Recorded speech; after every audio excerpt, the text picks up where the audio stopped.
If you need to change your account details or switch your default payment method on Etsy, the process is quite simple.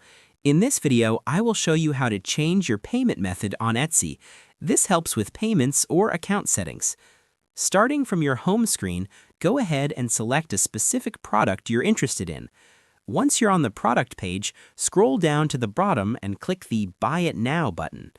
Next, you will be prompted to select a specific shipping address. Once that is confirmed, you will see your existing payment information.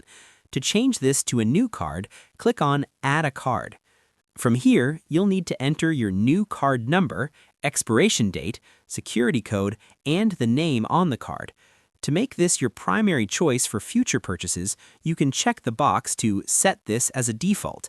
You can also choose to use this as your billing address to keep everything synced with your shipping details. Finally, click on Review Your Order. This will save the new information and successfully update your payment options. That's how you change your payment method on Etsy.